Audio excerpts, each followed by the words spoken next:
জুলাই গণঅভ্যুত্থানের সময় শুধু রাজপথেই নয়, অনলাইনেও চলে বড় লড়াই। ইন্টারনেট সেবা বন্ধ করে দেওয়ার ফলে পরিস্থিতি মোকাবেলায় কাজ শুরু করে দেশের কিছু তথ্য প্রযুক্তি প্রতিষ্ঠান। নানা উপায়ে চলতে থাকে সাইবার লড়াই। আর নির্যাতন নিপীড়নের ফুটেজ আন্তর্জাতিক গণমাধ্যমে পৌঁছে দেয় কোডমলির মতো আইটি প্রতিষ্ঠানগুলো।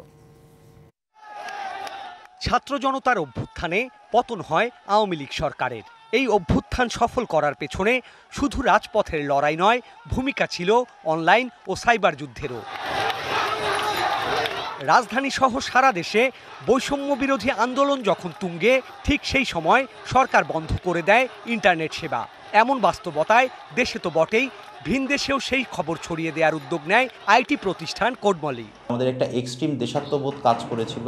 ওইখানে আমাদের একটা ক্যাম্পেইনও লঞ্চ হয়, যেটার মাধ্যমে আসলে আমাদেরকে সবাই খুব রেড ফ্ল্যাগ করে দেয় যে কোডমলি থেকে এক দফা এক দাবি।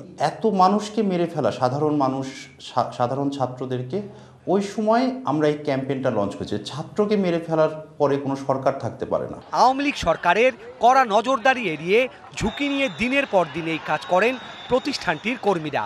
নির্যাতন নিপীড়নের তথ্য পৌঁছে দেয় আন্তর্জাতিক গণমাধ্যমে। যখন 18 তারিখে বন্ধ হয়, আমরা নিজেদের প্রয়োজনের কারণে আমাদের কিছু টিম, আমরা সহ বেশ কিছু সফটওয়্যার কোম্পানি ছিল যাদের টিমকে নেপালে যেতে হয়েছিল জাস্ট করসপন্ডিং করার জন্য। সেই সময় আমাদের সাথে কিছু সাংবাদিক যোগাযোগ করে এবং আমরাও তার আগে থেকেই ডেটাগুলো তাদের কাছ থেকে নিচ্ছিলাম। সো আমাদের একটা স্কোপ তৈরি হইলো যে আমরা এই ডেটাগুলোকে পাঠাইতে পারি। একটা পেন ড্রাইভে করেও কোনো কিছু নিয়ে যেতে পারবেন না, আপনার মোবাইলটাও চেক করবে এয়ারপোর্টে।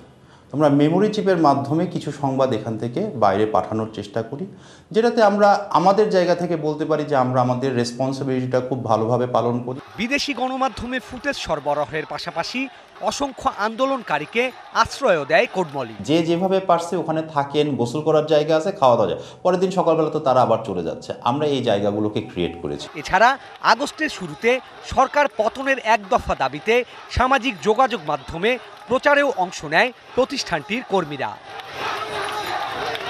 Sourav Appa, DBC news, Dhaka.